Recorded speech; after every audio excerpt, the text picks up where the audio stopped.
Well, hey everyone, my name is Nathan Jones, and if you're new here, welcome. I like to talk about all things movies, specifically Blu-rays, and today I want to talk to you about what I've been watching for the month of May.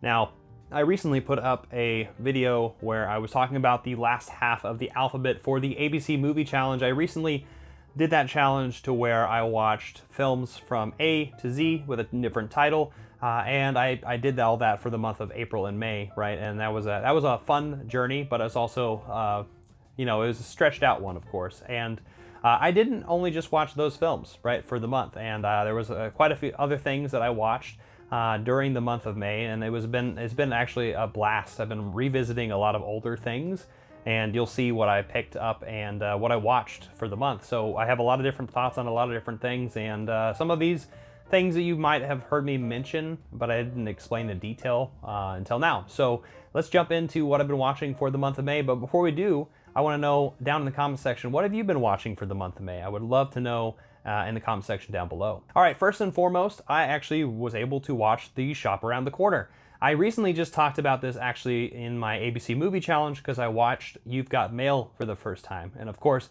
I also watched this with Margaret Sullivan, of course, and James Stewart. Wow, what a phenomenal Christmas movie. This came out in 1940, which is crazy to think about the time period that this came out in, right? Of course, this is very different from You've Got Mail. This is from Ernst Lubitsch. I can always say his name incorrectly, but yeah, what a delightful film about a little shop around the corner and all the employees that are involved in this little shop, how they make do, right? And Jamie Stewart is like the top salesman. Eventually, Margaret Sullivan starts working there and kind of just butts heads a little bit. And there's also that line where there is this mysterious letter, these communications of letters, right? Like in You've Got Mail, of course, which came out way later, where they're communicating to each other that they're strangers, but they're sending each other like love letters, and they don't know who the other person is. And eventually, of course, they find out. And it's just really delightful. It's really one of those films that is an instant classic. And I'm so happy that I was able to watch this. Of course, I could watch this around Christmas time if I needed to, but it's an Ernst Lubitsch film, so there's a lot of really great dialogue, a lot of witty comedic moments, and the characters that, like, all of them you quite enjoy, even like the slimy ones who are just kind of the bad people. And it also even gets into adultery, which is a really crazy thing, and I love how they get around it in this time period because the codes and stuff. But anyway, it's a high recommendation. I know a lot of people have already seen this movie, and I finally did. I was finally able to watch it, and I loved it. So yeah, The Shop Around the Corner. Have you seen it? I'm sure you have. All right, now we're going to be doing a complete 180, something completely in the opposite direction. I actually picked these up because I was thinking about them randomly a couple weeks ago, and I'm like, I want to watch these movies again. And I actually have the first 3 Scary Movies right here. These are not good movies. These are very bad movies. They came out at around the time when I was growing up, and so they hold a special place in my memory. Of course, that nostalgia for this trash, right? So we have Scary Movie, which is making fun of Scream. Scary Movie 2, which is like The Exorcist, kind of all those haunted mansion, haunted house kind of stories. And then there's even Scary Movie 3, which is actually my favorite of the bunch, making fun of Signs and The Ring, which are the ones I enjoy the most. I really love Leslie Nielsen in the third one.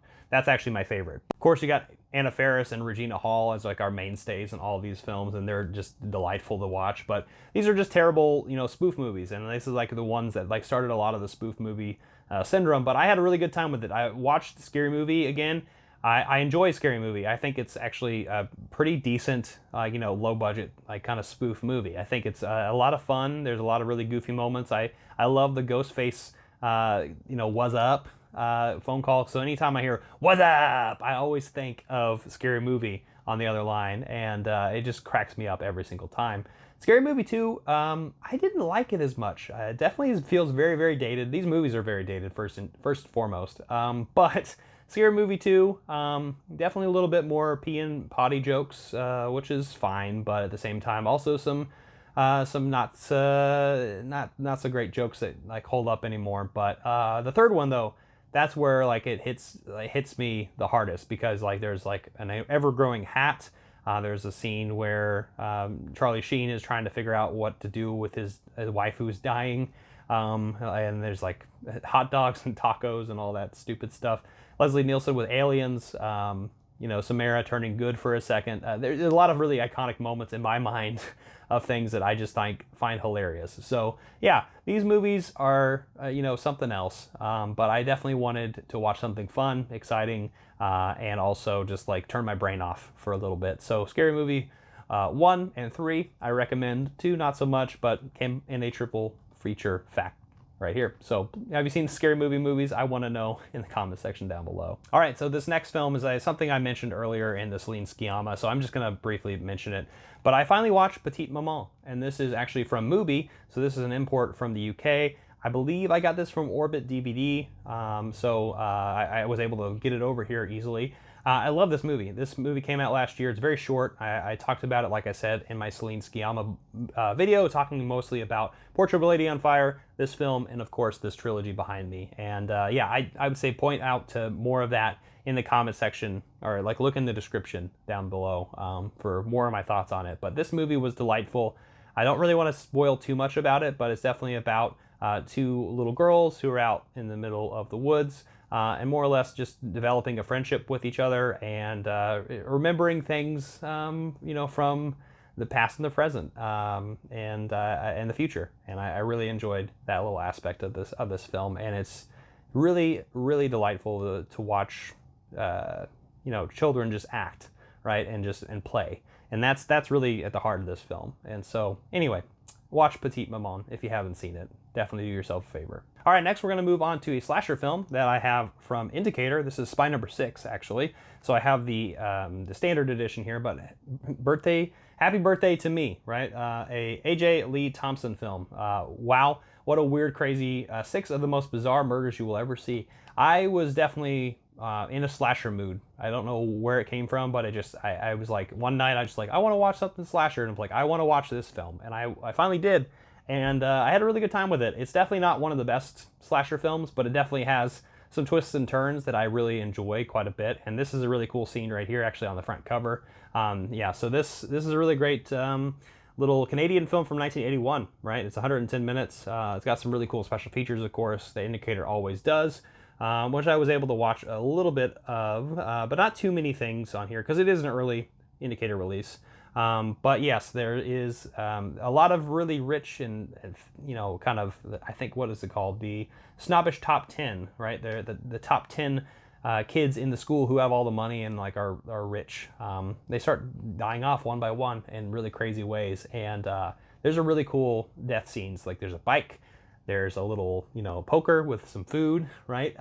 There's some really cool things going on in this movie, and it's definitely fun. So if you want to have a fun time, watch Happy Birthday to Me. I'm sure that there's other versions of it, not just Indicator has it, but this is the release that I have, and I was really proud of it, and I'm really happy to have it. So yeah, have you seen it? Let me know in the comment section down below. All right, next we're going to talk about a film from 2014, and is one that kind of slipped my radar until I believe Steph Movie Chatter told me about it, and that is St. Vincent right here. This is starring Bill Murray, Melissa McCarthy, and Naomi Watts. Wow, this is actually a movie that really surprised me. It's definitely one of those studio comedies, but like, you know, really hard to watch kind of dramedies, I guess. Yeah, it's like a drama.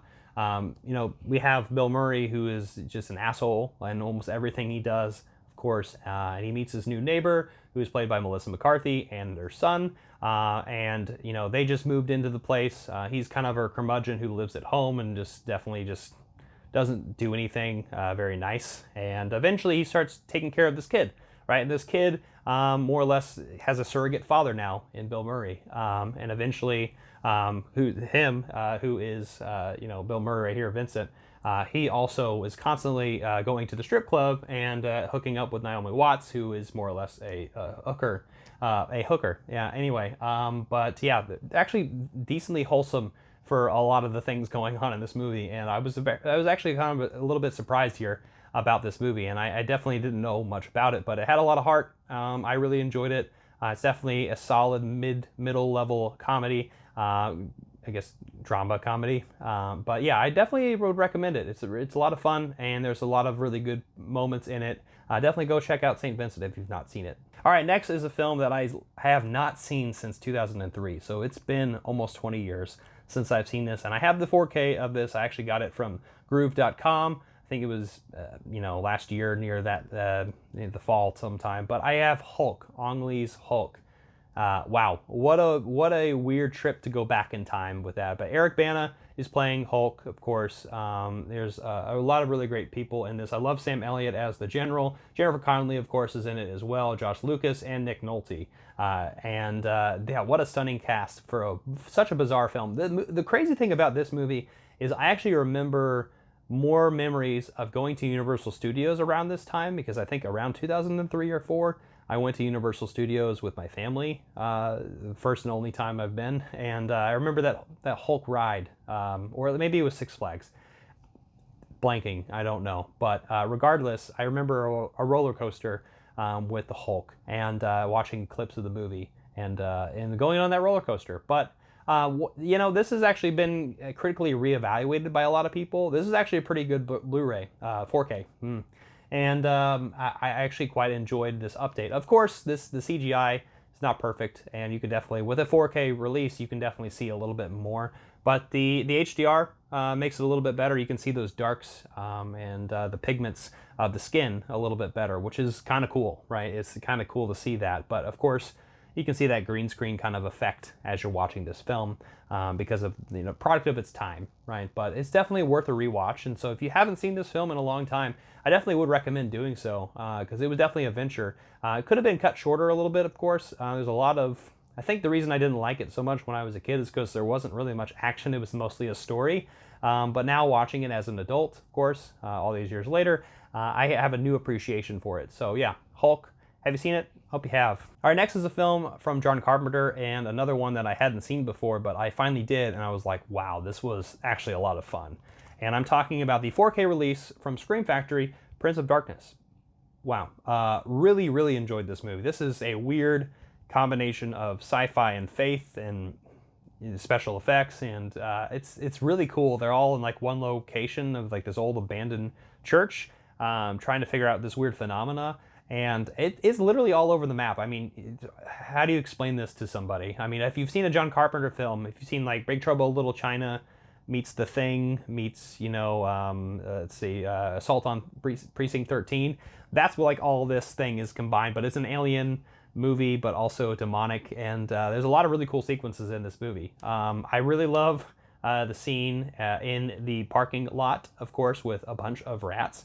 And I also really love the way this film ends. Like it's burned in my mind. But a lot of really cool character actors in this, of course.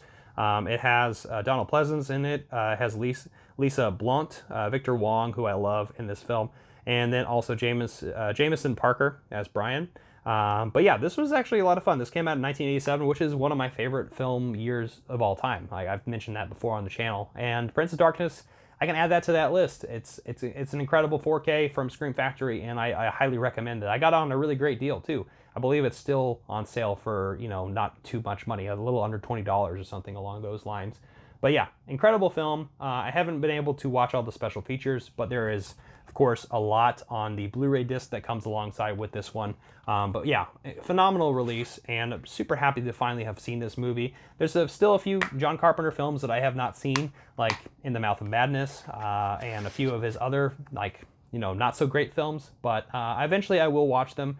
Just give it some time. Maybe this Halloween season I'll be able to watch it. So Prince of Darkness, highly recommend it. One of my favorite films I watched this month. Really great stuff. All right, next we're going to talk about a film that came out last year and just got released not that long ago, but I picked it up, and I picked up Studio 666, which is starring all the Foo Fighters right here, who are not the greatest actors in the world, but they can be fun. And they made a slasher film about a cursed studio, right? 666. And of course, I'm like I love that number, so I gotta pick it up, right? But yeah, this was actually a lot of fun. I was actually kind of pleasantly surprised by this. Definitely not. It's along the lines of I'm mentioning Happy Birthday to Me, but obviously in a modern sense and with a different budget and with not as fun, iconic actors, but iconic people nonetheless, and them put in some really bizarre and crazy and bloody and gross situations. And I really enjoyed a lot of the death scenes in this movie, and just seeing everyone involved. I've never been a Foo Fighters fan. I've been a Dave Grohl fan. I like him as a person. I think he's cool. And all the people involved in the band, they seem cool too. But R.I.P. Taylor, of course. This was fun. For me, as somebody who's not really a Foo Fighters fan, this was just a fun slasher film. And the deaths are worth it, and it's definitely very comedic. So if you are a fan of them and you can pick this one up, I know that I think it was the week that this came out, it was kind of hard to get. So hopefully you can pick this one up. If you do get the chance, definitely check it out. It's a lot of fun and would definitely recommend. All right, next is a rewatch that I picked up. There was a sale, a Memorial Day sale, that just recently happened at my local store here where I live. And unfortunately it has the Walmart sticker on it, so apologies for that on the 4K slipcover of this, but it is a phenomenal film. I hadn't seen it in 5 years but I'm talking about Logan. And I got the 4K release of this finally. I upgraded my old Blu-ray copy of this, and man, this movie is just so damn good. I watched the noir version, which I had seen before on Blu-ray, and I loved it, but like the noir on 4K, it's like you can see the detail very well. I love black and white in 4K. It's some of my favorite. Like it literally gives me goosebumps just talking about it. I love it so much. But yeah, this is a really great story. This is the best that Hugh Jackman has been with the character of Wolverine, right? X-23 as well. A lot of really great sequences in this. It's a very sad movie. It's also incredible. Patrick Stewart is incredible, of course, as Xavier. And I love the backstory. I love this Old West Shane-esque kind of adaptation of this James Mangold production. And it's an incredible film. I was really happy to rewatch this movie. Like I said, it's been so long, but like I remember it very well. And it's definitely it's very brutal. It's rated R, of course. It's one of the few superhero movies are like that, but it's definitely well deserved and feels like a Western, and I love Westerns. So Logan, if you haven't seen it, do yourself a favor, watch the noir version, watch the 4K noir version. It looks... All right, and this last film that I'm going to talk about is from Factory 25, which is actually a partner label of Vinegar Syndrome, and I actually was able to participate in the Vinegar Syndrome sale, so that'll be coming up soon. But I got this before it, so I wanted to talk about this. But this documentary made me cry. It's called Other Music. It is about a place called Other Music that was in New York City, and I'm so bummed that I was not able to check this store out. It is a record shop that had been there for quite some time, and it had a lot of different changing technologies, of course, as CDs and cassettes and eventually vinyl were coming ebb and flowing and streaming, and you can purchase some MP3s and all that stuff.